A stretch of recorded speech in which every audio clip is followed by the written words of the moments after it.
Hello everyone. Today we will be discussing about the ARIMA and the SARIMA model.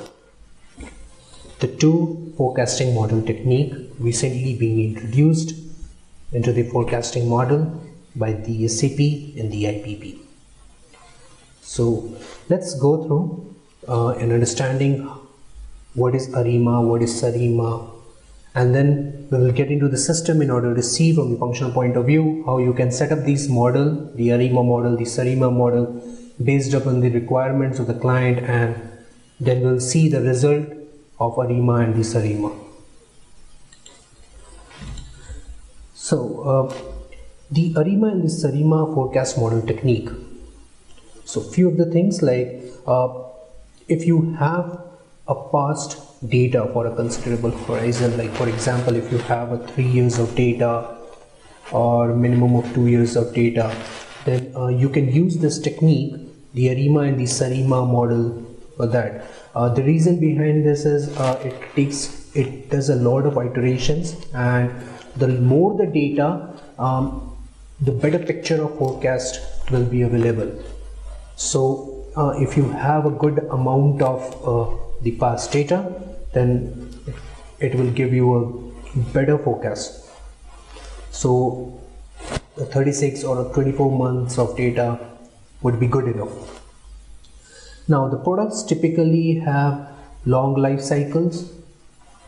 Then you can consider an ARIMA or a SARIMA forecast model technique. And generally the forecast that will be available from the ARIMA SARIMA, you should look into the nearer future, because it does a lot of iterations based on the recent data or the recent past, and the picture that is available in the recent future, that the near future data would be good enough as a forecast data. Now a few of the restrictions for the ARIMA and the SARIMA. Since it does a lot of iterations, we will see into the system, it considers a lot of variables. So the steps are too huge depending upon the parameters that one would set, the user or the forecaster would set. So it takes a lot of time.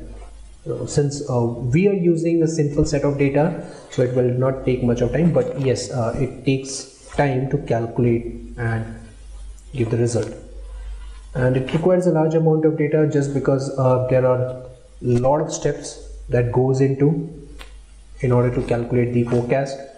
So a lot of iterations and a lot of orders. There are like multiple orders that this algorithm will select, and then based on the optimal order it will generate a solution, so generate a forecast. So it takes a lot of steps, and it can't be used for forecasting intermittent demand. So for intermittent demands we have a costed model in the IBP, SAP IBP, to carry out the forecasting when you have an intermittent demand pattern. So now let's go into the system and see how it will work. Okay, let's go into the demand, the analytics detail. Let's go into the manage forecast model. This is the app. Let me go through the first page, and then this is the app manage a forecast model, where you will find the different statistical forecast model. So let's get into this, and you will find I have created a lot of models. So we'll quickly go through the ARIMA and SARIMA. This is the first one that you will be looking at would be a general information. So I've given a model name and a description for it, the periodicity at which, the level at which you would like to carry out the forecasting. I want to carry out this for a week. You can also change it to month or a quarter depending upon the requirement. And then the historical period, I have 104 weeks of data for the past. So I have taken that into consideration, and the forecasting you can change it to 104 or 54 depending, it depends. So I have taken 104. Let's go to the forecasting steps. Now this is where a functional consultant would input the values depending upon the business requirements. So the first two, the overall parameters, this is a common for each and every forecasting model technique. So the main input for forecasting step, actuals quantity adjusted. So what I have done is I have the history in the actuals quantity. Now the history can have missing values, the history can have an outlier. So what I have done is I have removed the outliers, I have replaced the missing values with a given value, or you can do is replace the missing value with a mean or a median depending upon the requirement. So I have replaced the missing value with a given value and generated an actuals quantity adjusted. So this past data will not have any outliers and will not have any missing values. So one thing I would suggest is whenever you run an ARIMA or a SARIMA, make sure that you do not have any missing values in the past. So it's better to remove the missing values and insert it with according to the business requirement. Now here is a target key figure for the forecast. So I wanted to generate the forecast into this statistical forecast quantity. That's the reason why I've chosen this. Now here you have seen you are seeing this ex post forecast quantity, that is for the ex post forecast. Now what is ex post forecast key figure?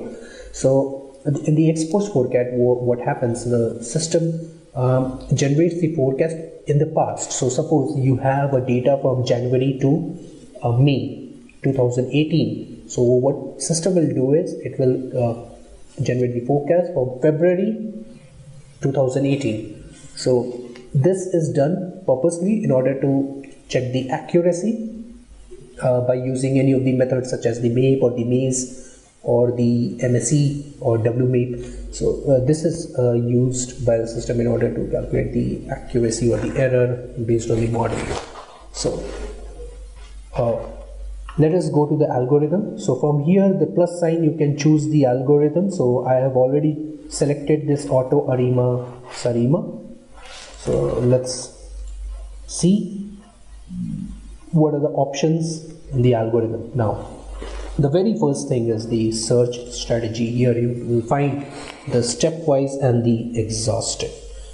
So stepwise, from the name itself, it suggests that it will take certain number of steps, and exhaustive is the name itself suggests that it will carry on the iteration until unless it get the required result or the optimal result that this algorithm is looking at. So let us give an example over here. In the stepwise, for example, if you are carrying out the forecast at the monthly level, and you have chosen a P category. Okay, so let's understand what is P, what is Q, and what is D, and then we will come into the search strategy. So what is P? Now ARIMA, if you break this ARIMA, you will know that AR stands for autoregulation, I stands for integration, and MA stands for moving average. So in the AR, that is the auto regression, it allows the user to input a value here in the maximum order for auto regression, that is the P. The parameter P takes in the value. Now let's from the business perspective, if suppose the past data is quite volatile, then I would suggest that you can give a data closer to 10, high number of data. And if it is more or less stationary, the data is more or less stationary, then make it close to 1. You can enter a value from 1 to 10 range. So let's understand from the example point of view what is the purpose of the P. So suppose the data is quite stationary, or it is not having any trend, it is plain and simple data. So then if you give a value of suppose 3, what I have given, it will take 3 months of the past data. Okay, 3 months of the past data in order to forecast the future. So generally the amount we enter is 3 or 4, the number we enter is 3 or 4 or 5. So not more than that, because a recent past should be considered while generating a forecast. So I generally enter here 3 or 4 or 5. So a 5 would generally have a data where it is more of a volatile, and 3 or 2 where a data would be less volatile, or it is quite stationary, it doesn't have a trends. Now one more thing, so the higher the number, it takes a lot of iterations. So before entering this parameter, make sure that you have you take the consideration of the amount of time the algorithm will take in order to publish the result. Now the next one is maximum order for differencing, D. So here what it happens, it's let's take an example of time series data we have for the past 5 months, January, February, March, April, May. Now in order to remove the noise, or in order to remove any trends or any distortion or any volatility, what we will generally do is we will subtract the February data from the January, March data from the February. So this is what is the purpose of the differencing. So whenever we this is the sole purpose of the differencing, is to remove the trends, to make the data more stationary, and this stationary data will actually be used in order to forecast. Now the third part is the maximum order for the moving average, Q. So the purpose of Q, that is the MA, is let's take an example. If suppose again you have a periodicity level is monthly, and you enter a month 5. What system will do is it will calculate the moving average of forecast error for sets of data for the 5. Okay, not more than 5. So 1, 2, 3, 4, 5. It will calculate the moving average of forecast errors till 5, maximum 5. So the iterations will be MA1, MA2, MA3, MA4, MA5. It will calculate the forecast errors, moving average of forecast errors for MA1, MA2, MA3, and it will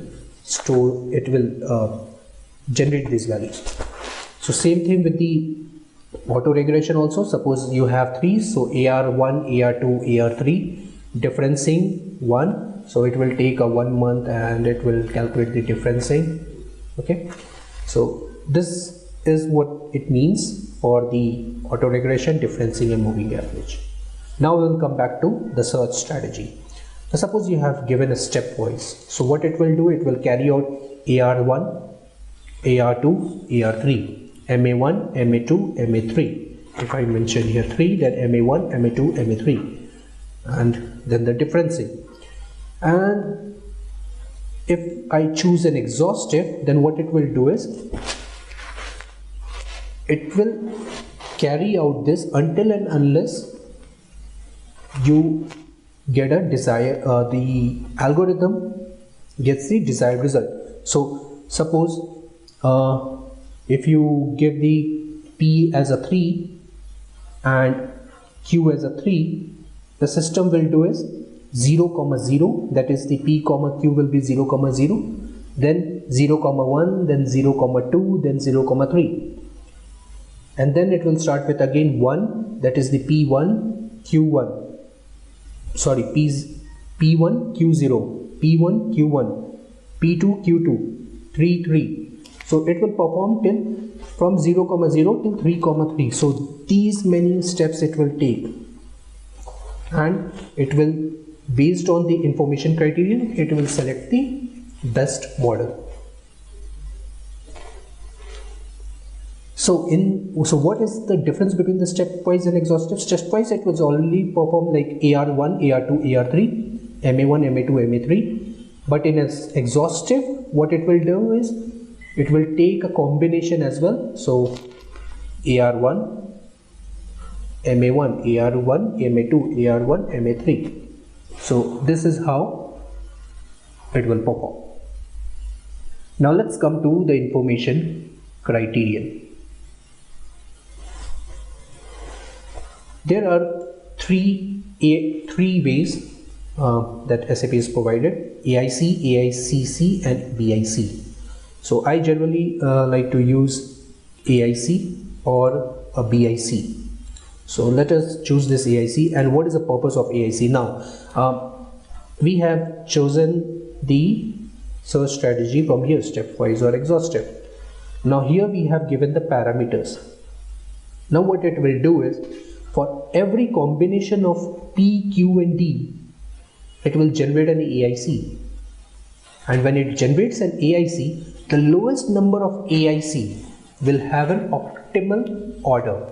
So suppose a P of 1, Q of 2 and D of 1 generates the lowest number of AIC, then P of 1, Q of 2 and D of 1 will be the model in which P and Q will be selected, and based on that the forecast data will be published or forecast generation will take place.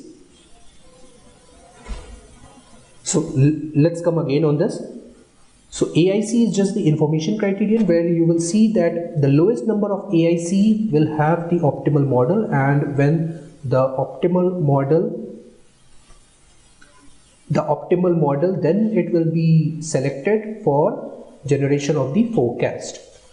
So this is the purpose of AIC. We will see this when we go into the system and run this ARIMA SARIMA, and then we will see how these values are taken into consideration.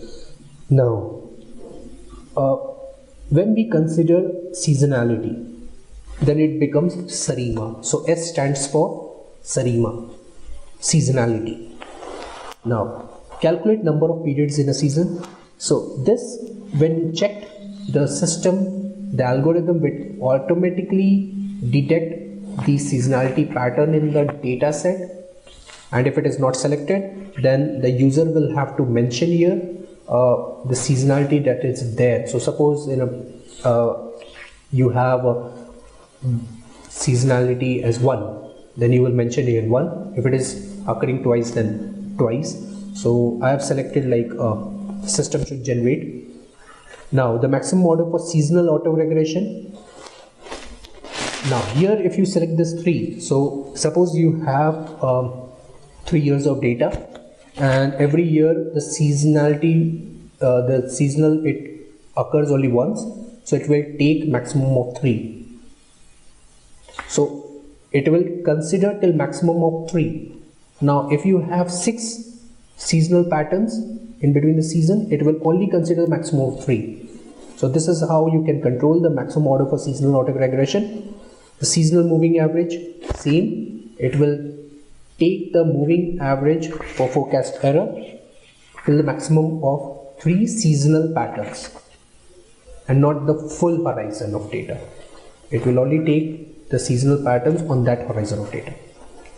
And seasonal differencing, so seasonal 1, seasonal 2, seasonal 3, suppose you have a data, then it will just differentiate it in order to remove any kind of irrelevant information, so irrelevant value, so that it becomes more of a stationary value. Then you have a target key figure for forecast and target key figure for exposed forecast. Since we are using only one model, so it is not required, because all of the result will be stored in the statistical forecast quantity and the exposed forecast will save over here. If I choose another model over here, then this grayed out will become active and we can select, we can enter the value here.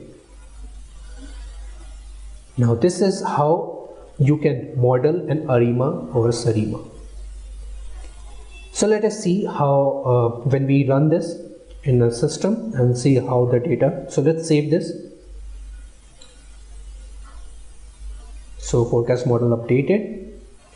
Let's go into the planning book. So this is my simple planning book where I have a single product, 2 DC location, and customer 1, customer 2 from getting sourced from DC1 and DC2. So I have 3 years of data. Okay, now what I'll do is I'll run ARIMA SARIMA model. I'll select my filter first and go at a week level. So my ARIMA SARIMA is here. Each is next, executed. Click OK. Now let us go into status and look the status of the ARIMA SARIMA model that I have run now, and it looks in process. Refresh it. Refresh it. It is done. Since the volume of data is low, it has executed pretty fast. And go into the business log in order to see. Now here you will understand what is meant by the information criterion, that for this particular combination of customer, location and product, it has selected a model where P is 0, D is 0, Q is 0, and has given an AIC of 977. So considering all the combinations of PDQ, it has found that for 000 combination the AIC was least, and this model was selected for this particular combination and generated the forecast. Similarly, you will find that for customer 1 DC1 PRD1 PRD02, the selected model for PDQ was 302 and the seasonal, so it has found a seasonal pattern in the history of this particular combination, and it has generated a AIC of 1429, that is the least considering all the combination, all the iterations, and it has given a period in season 4. Remember, we have not inputted any value in the seasonality, so the system has suggested that there was 4 seasonal patterns. So looking into that, and it has selected the small PDQ and the uppercase PDQ. The uppercase PDQ belongs to SARIMA and small PDQ belongs to ARIMA. So this model was selected and it has generated a forecast based on this model for this particular combination. Similarly for others as well. So this is how a system takes into consideration for the ARIMA and the SARIMA, and it generates the stat forecast. Now let us go back and let's remove this consider seasonality. Okay, so now since this was there, let's do one thing. Let's unselect consider seasonality. Let's run only ARIMA model and see and observe the difference. So you will find that the uppercase PDQ will not appear and the lowercase PDQ will be there, and based on that and the information criterion, that is the AIC, it will select the model and generate the forecast. Let's save the model, save the algorithm, sorry, and then close this. Okay, let's run ARIMA SARIMA, this time only ARIMA. Each is next, executed. Okay, let's go and look at the status. Now this is finished. Let us see the business log. Now here you will find, look, earlier also it generated for the same. For this combination, it has selected a model based on the AIC of 977. This model was selected. The PDQ 000, and it has generated a forecast based on this particular model for this combination. For customer 1 DC1 PRD02, what it has done, it has taken 3, 0, 2 with the lowest AIC and it has generated the forecast. So this is how the ARIMA and the SARIMA model works. Let's go into the app, analytics app, and see how it looks like. Yes, it has generated a forecast based on only ARIMA.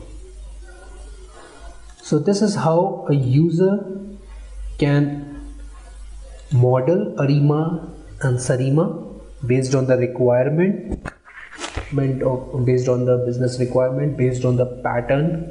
And this works good if you have a good set of data, if you have a large set of data, and not necessarily that you will have to give this value if you are not sure that you are not sure about the moving average, then you can keep this as blank and you just unselect it, and you can save this. It's not a mandatory field, and the system will take into consideration. System will generate a value for this, and it will look for this particular Q.